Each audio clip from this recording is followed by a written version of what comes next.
Insights, solutions, and networking all come together at RSA Conference. Join a global cybersecurity community at rsaconference.com/ITSP Mag 24. And hello, everybody. I don't have the privilege or the pain of having my co-host with me, Marco Cippelli. He normally joins me on our chats on the road and our on-location event coverage stuff. He's busy. He just joined me on another episode related to this conference, the Mike Annual Conference. But he's double booked now, so I'm flying solo. Plus, I have 3 guests, which is really cool. So we're no lack of things to talk about here, and certainly no lack of voices to do that. So this is part of my and Marco's event coverage, where we go on location, even if it's remotely, and we get to talk to cool people doing cool stuff for the community. A lot of times around cybersecurity, but certainly around technology and society as a whole as well. And today's conversation is rooted in the Mike Annual Conference, the Minorities in Cybersecurity Conference. It's second year running now. And I think it was a post that I saw from you, Melanie, that triggered me to look at this. And I saw a couple sessions, and I said, I want to talk about this stuff. And I had a chance to chat with Mary, and I had a chance to chat with Dee and Dwan, looking at another session around culture. And here we are talking about crisis management and what that means to all of us in a role, whatever that role might be, in cyber and cyber adjacent. That might be legal, comms, PR, who the heck knows. And you have a session on it as well, so we're going to talk about that too. But before we do that, because I'm tired of hearing myself talk, the three of you, I'd like to hear a few words about who you are, what you're up to, and why this during the conference.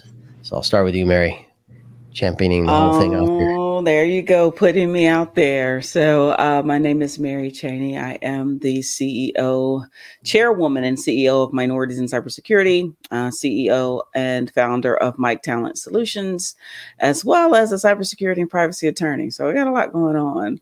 The Mike Annual Conference is coming up here at the end of the March, and I started Minorities in Cybersecurity specifically to develop cybersecurity leaders. We are literally right in the middle of cyber workforce development.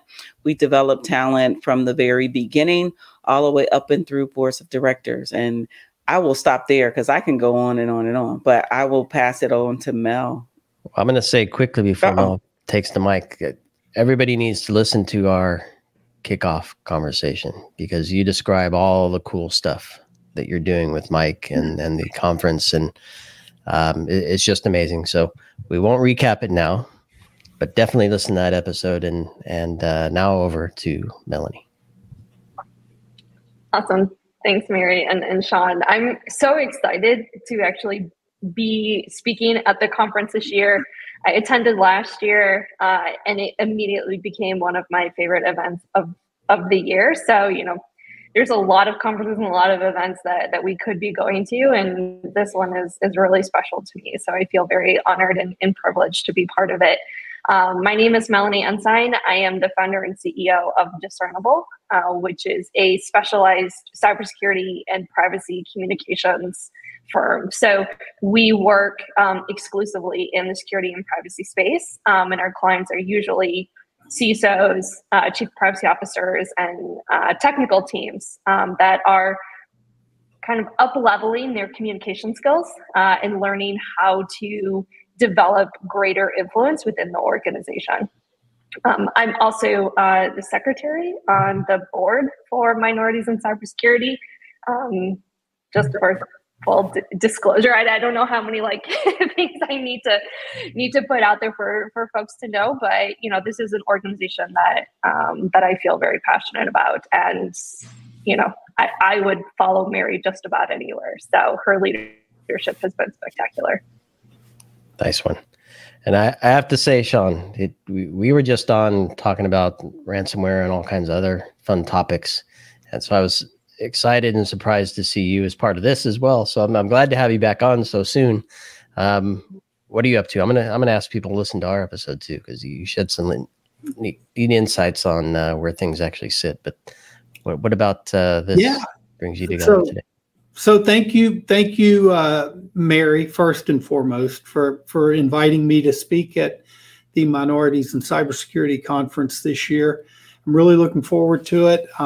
Mary and I have been friends for many years. I remember, Mary, our first lunch before any of this stuff had started, just to see the tremendous buy-in you've gotten and the momentum and the growth. I love it. I see you're touching a lot of people's lives, and ultimately that's what we're all trying to do. So I'm happy to be a part of that. Shawn, to your question, you can tell I'm a lawyer, right? I'm not answering the question. I'm a cybersecurity data privacy attorney, and most of my work is focused on incident response as a first responder role, as a breach coach, quarterback, whatever you want to call it. And then the other part of my work is related to risk management, cyber risk management. And through that, we do a lot of training with clients, tabletop exercises, planning, and all that stuff. And one of the, our role is to lead the team and to help with the strategic oversight, the making sure everybody's doing their work the right way and working together as a team, leadership. So, crisis communication is such a critical role of all of that. It's critical externally, but it's critical internally also. And many times how our teams work together. And so, being able to join everybody here is wonderful. Thank you for having me. Yep. Pleasure to have all three of you on together. And it was shocking because when I think of crisis management, I think close the door and hide away and do it all on your own. I'm joking, of course. No, there's so much involved, and off screen, I won't make her repeat it, but a crisis doesn't have to be if you manage it a certain way. It's only a crisis if you don't manage it properly, we'll say politely. But that involves many people. There's a number of stakeholders. So you actually, the panel that you're having, the discussion you're having at the MIC conference is crisis management strategies when communicating with multiple stakeholders. So I'm joking a little bit there, but it's the multiple stakeholders. How, I know it's important, but how important and why, what happens if you don't have alignment, coalition? What is it? Who wants to kick things off there?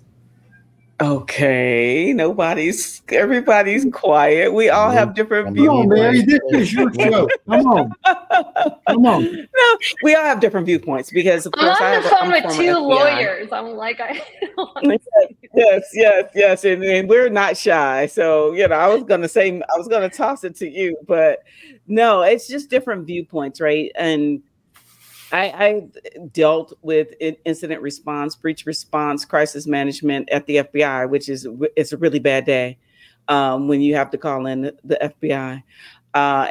But I've also ran security operations centers, been the head of it in multiple capacities, and ran incident response, director of incident response. So it's really, really, really important. I remember my first issue, my first week on the job in my first role in corporate America.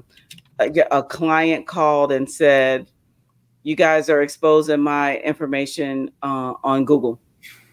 Essentially, we can boil this all down to, they had a Google alert. If you don't know, you can put an alert on your name on Google. And what happened was, when we do the root cause analysis behind it, and I'll get to that, and then I go back to the thick of it, but somebody, there is a robot.txt file on your website that says, yes, Google can crawl, or no. If it's yes, they can crawl it. If it's no, they cannot. And so software dev go in, and they pushed out an update. The page said no, but then the update said yes. And then that exposed all this data. But what happened is, we're in on this phone bridge, and anybody that does incident response, that they have this. So you have all of these people on the phone that are trying to figure out exactly what are we going to do about the fact that now Google has crawled the site, and it is a phone bridge, because it's okay. I'm dating myself. It's not a Zoom call. We're all on a conference call, and there's multiple stakeholders involved. And it became readily apparent a week into the job that I had walked into a mess. And because there were no clear, defined places or roles that someone can go to make a decision. And what I took away from that, and I'll turn this over to the others after this, what I took away from that in every position I went through thereafter, we have to have someone that can say, turn off the website. We have to have somebody that can actually have the authority to say, shut it down.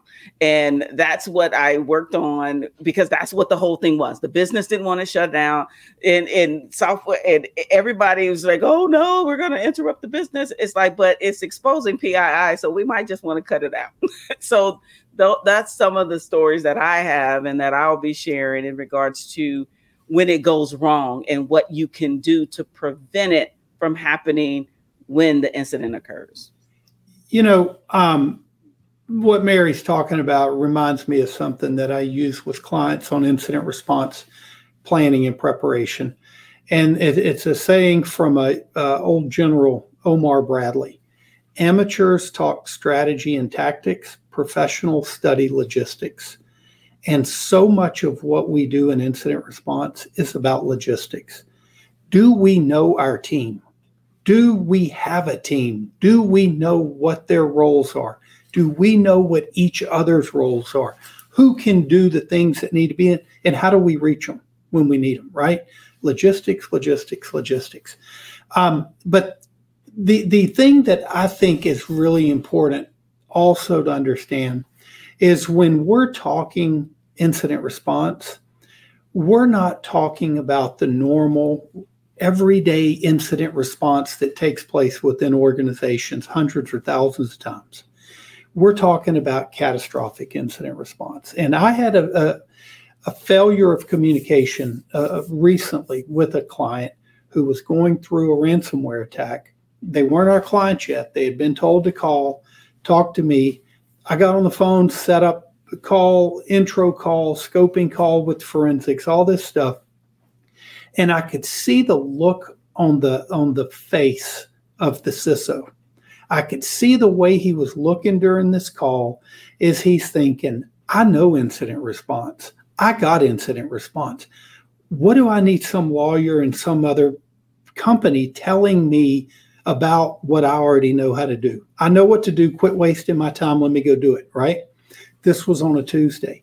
They ghosted us the rest of the week. Friday night at 7:30, I get a text. We need to talk ASAP. Well, you hadn't even signed my engagement letter yet, right?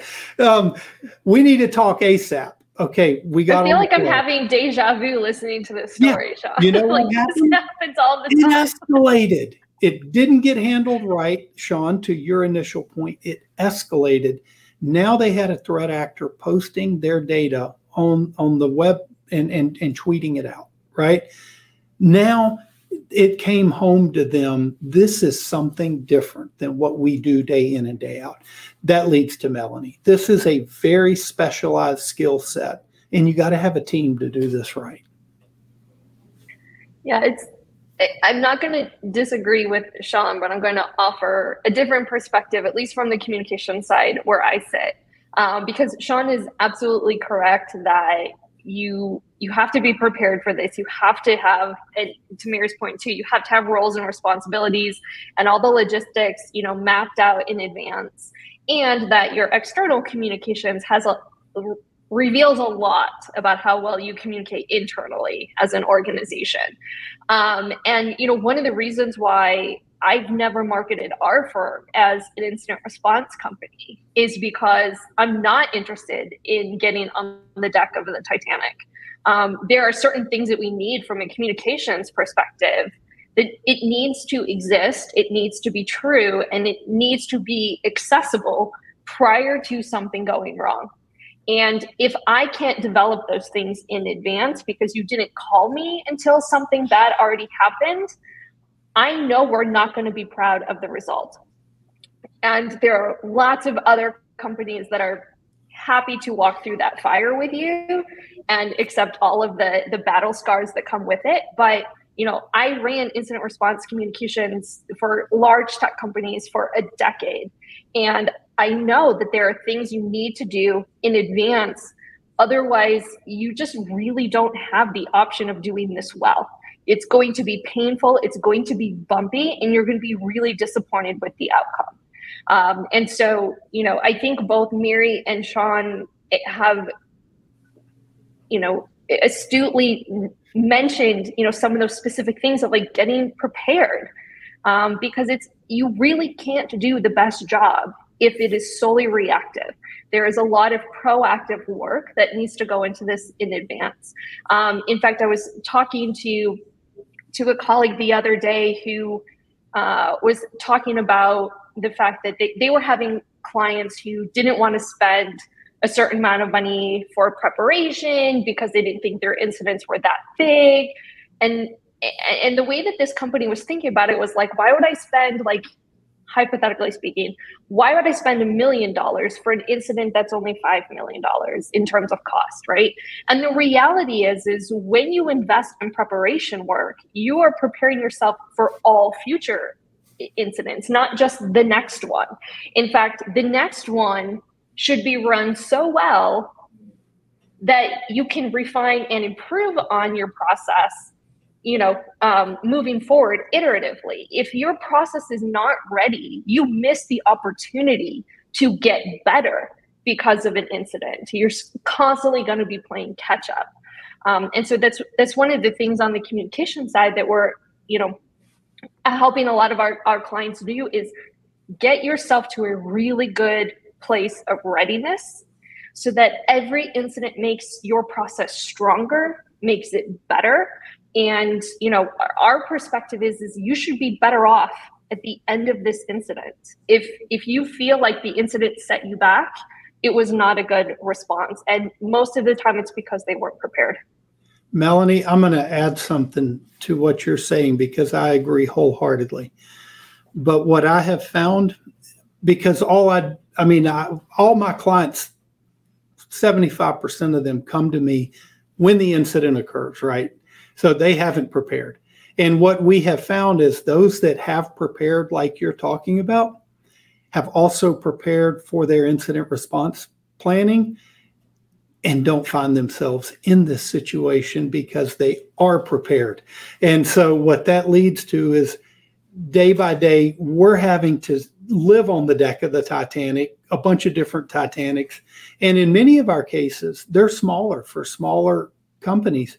They have limited insurance coverage, they have limited budget, and they can't even afford to bring in outside PR help.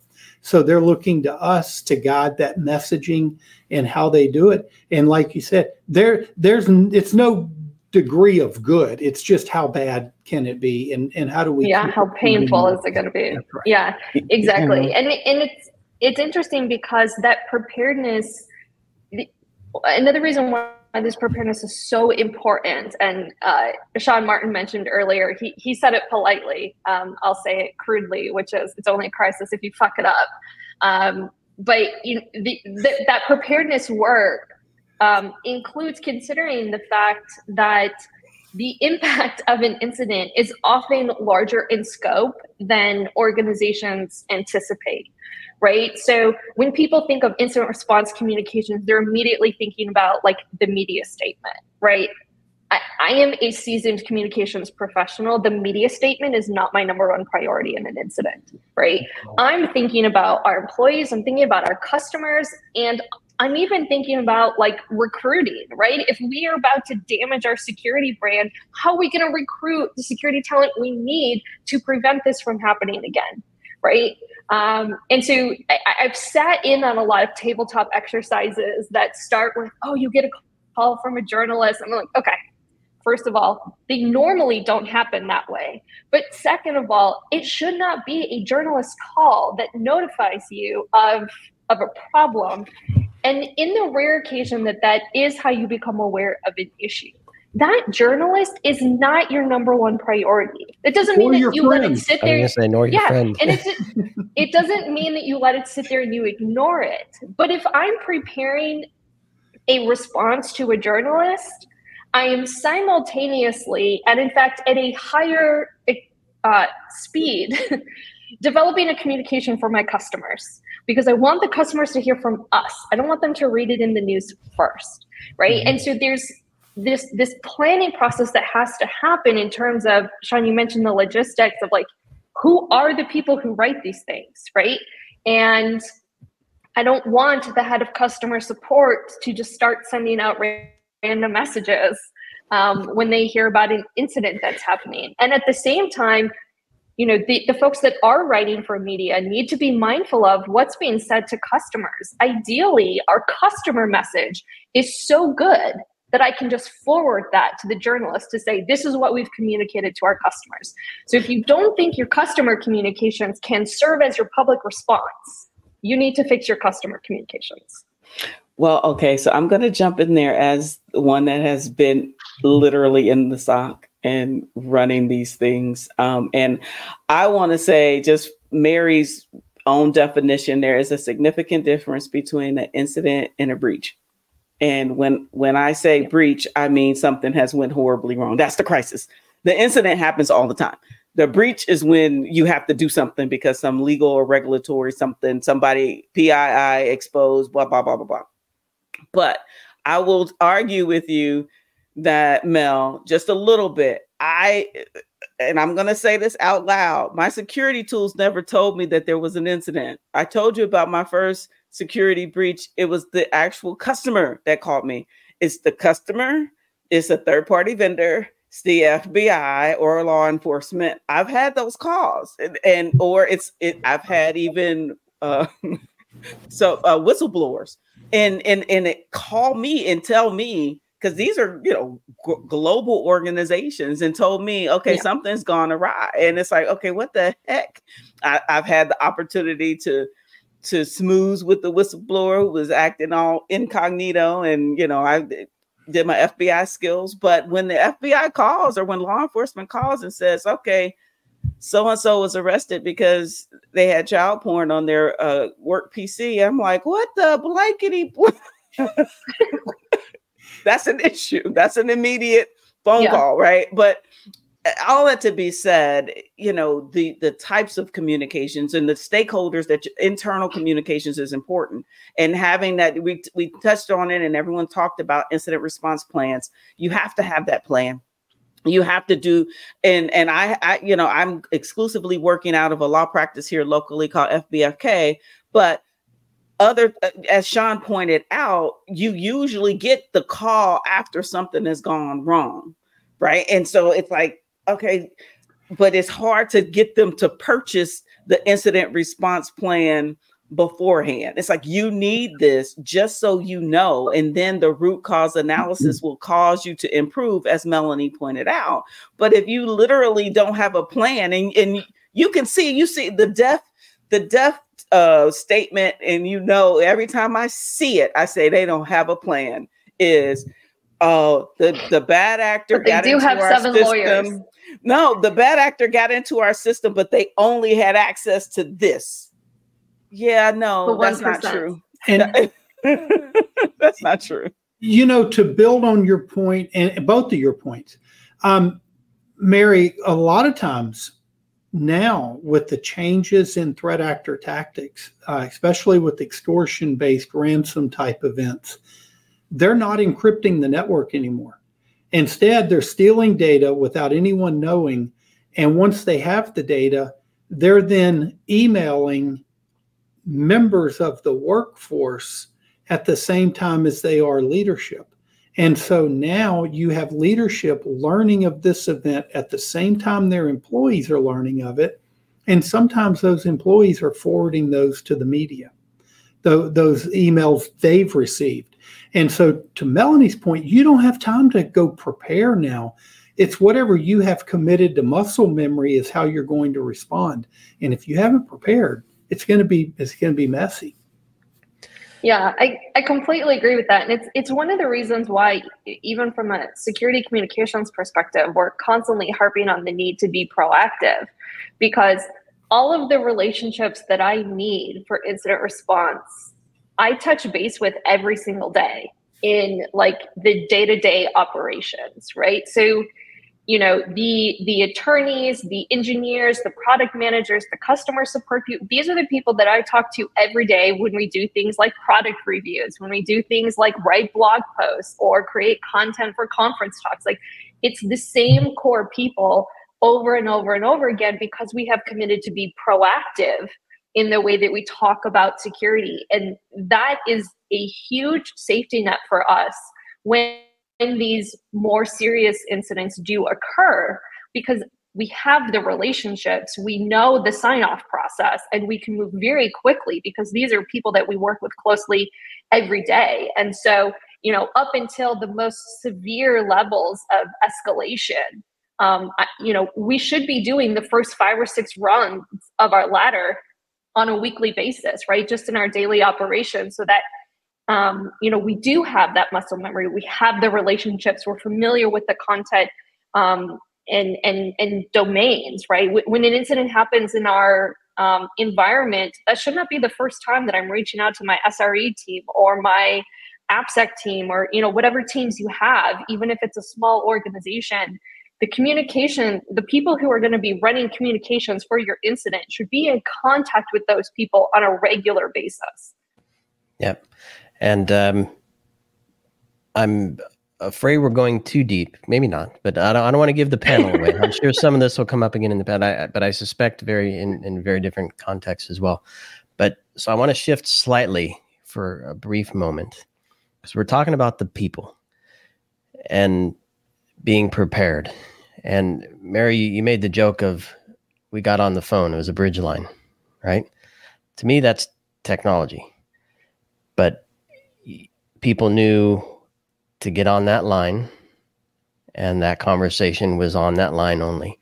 And I've heard stories where, spur of the moment, we spin up a Zoom, maybe not the best way from a security perspective to maintain such private conversations, sending stuff through Slack. So there are many more new technologies beyond the phone, traditional phone line, that are available to us that can help, but perhaps if not prepared, could put us in more jeopardy or in peril. So I don't know if anybody wants to speak to that point. No, I mean, all of it needs to be understood, right? And thought through beforehand. Again, the phone, the bridge line, you think it was secure, but it was sent to a whole bunch of people. It was a whole bunch of people on that call that really didn't need to be on the call. Just honestly and truly didn't even need to be on the call. So in preparation, to Shawn and Mel's point, if you prepare, then you actually know, and you decide which communication platform you're going to use. Because, you know, just putting my legal hat on for a second here, if it ever comes off, I don't think it ever does. But, you know, you communicate something in Slack, right? And then now, you know, you're out in California and they have a private right of action, plaintiff's attorneys go sue you. That's discoverable, right? That message is discoverable. And so all of these things have to be thought through at the very beginning and planned out at the very beginning, even which type of communication platforms you're going to use. Yeah, and I'll add to that to say, you know, from the security side, depending on the nature of the attack and the nature of whatever the threat is we're dealing with, it's not uncommon for the threat actors to be in the email system. And so if you're sending around email in company email, you know, spinning up a Zoom, guess who's going to try to be on it? And we've had them try to join before, you know, and if you put the security code, by the way, in the email, guess what? You haven't kept them out. So thinking ahead for out-of-band communications, you know, one thing that we use a lot, not by plan, but just because it's there, is text, you know, or maybe a signal or something like that, just to have a way of reaching people to get call credentials to them, you know, or things like that. Obviously, a good plan should account for that ahead of time. but when we're coming in on most of these, it hasn't been accounted for. So it's a challenge, but you got to be cognizant of that. No, I had just a quick story. I had a client that was a client maybe a year and a half ago, and someone compromised their Office 365 because they sent me an email and said, "Hey, well, they sent me email." Well, stop it. Don't stop it. But sent me an email. The threat actor sent me an email saying, "Hey, log in." It was like an audit. It was like a form that they wanted me to click on the link. And I was like, okay, so first of all, you wouldn't be sending this to me because I don't work for you. I'm not in-house. But obviously someone's inside. And I text my point of contact and I said, look, I'm receiving this particular email, because I responded to the email and the threat actor responded back to me. And I was like, okay. Yeah. Okay. And so I text the person. I was like, hey, somebody's in your system. You might want to get that checked out. And it was like, oh, well, I don't work there anymore, but I called the guy and he said they didn't compromise anything. And I'm like, okay, so if they're communicating, this was last year, right around tax time. That's when it was. I said, so if they're contacting me, obviously they're not out because I sent the email, they sent it back. So you're an accounting firm. I'm gonna need you guys to clean this up. So understanding what you're going to do, because the threat actor was there and monitoring all the email that was coming back. So those are the types of stories. I have plenty of stories. We're handling one of those for an accounting firm right now, Mary. Same email issue. They did not have personal data as much themselves as all the businesses they were doing tax returns for had personal data throughout the whole country. Now they're having to update their written information security plan to accommodate the needs of Massachusetts, even though they do no business there, just to show how far-reaching those little things like that can impact. Lots to discuss here. Yeah. And I'm excited for those who get the opportunity to hear you in person, having these conversations, hear more stories. I want to thank you, Mary, because pulling this event together, the Mike Annual Conference, it's March 24th to the 28th in Dallas, where this session will take place. Let me just make sure I get the right name for it here. It's the Crisis Management Strategies when Communicating with Multiple Stakeholders. From this esteemed group here. They'll be having a deeper and continued conversation, perhaps. But back to the thinking, Mary, because what struck me is I know what you're trying to do with the organization to empower and enable. And for me, this topic, the other one that I talked about in terms of culture, make it real, right? This isn't just about empowering. It's empowering by example with leaders who know and do this stuff all the time that folks can actually take back and do. It's not just to feel good. It is that too, I'm sure. I wish I could be there for that, but it's more than just that. It's actionable stuff. And that's what really struck me. So I want to thank you for pulling that together. It really caught my eye. And that's why I wanted to have this conversation. I'm thrilled that I was able to. Yeah, thank you so much for having us. We really appreciate it. And yes, that's our conference is developing holistic professionals, right? We need to be able to prepare them, and give them tools and practical tips and, the things that we've learned by fire, so they can take it back and incorporate it into their careers as they continue down the path of cybersecurity professionals. If I could actually just add one more thing, just another accolade to Mary's accomplishments. But the reason that I got involved in this organization, in addition to, just my trust in Mary, but also the organization does a lot of work with companies to make companies better, to make the companies a safer place for people to join in their careers, and to help companies get better at things like building diverse teams and thinking about different ways to hire. And like, there are a lot of really wonderful groups who provide a lot of support and, to your point, Shawn, a lot of empowerment. But the burden is still left on the individuals to break down all of those barriers. And, I really credit Mary for the fact that, this particular organization is breaking down those barriers for organizations by targeting companies and helping the companies get better, so that the placement for individuals is not so painful and they don't have to deal with all of the friction on their own. Yep. And funny is not the right word. Inspiring to know that the last chat I just had on the topic of culture spoke to that directly with Dee and Dwan.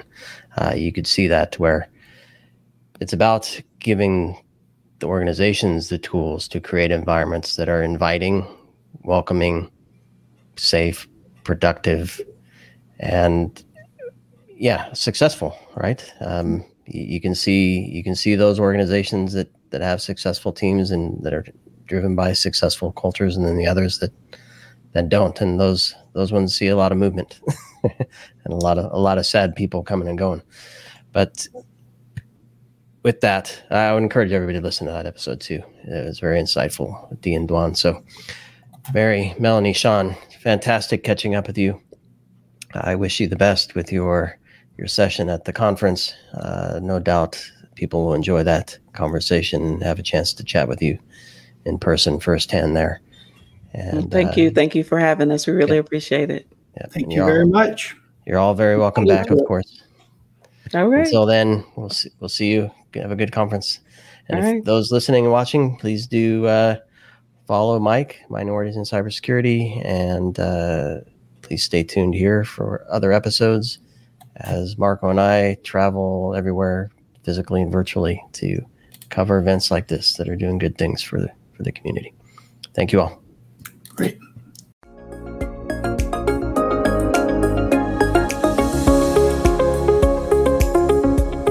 We hope you enjoyed this episode of Shawn and Marco's on-location event coverage conversations. Please take a moment to give the show a good rating and leave a comment. Remember to share this podcast with your friends, family, and colleagues. Come back for more conversations and follow Shawn Martin and Marco Ciappelli as they continue their journey toward redefining cybersecurity and society.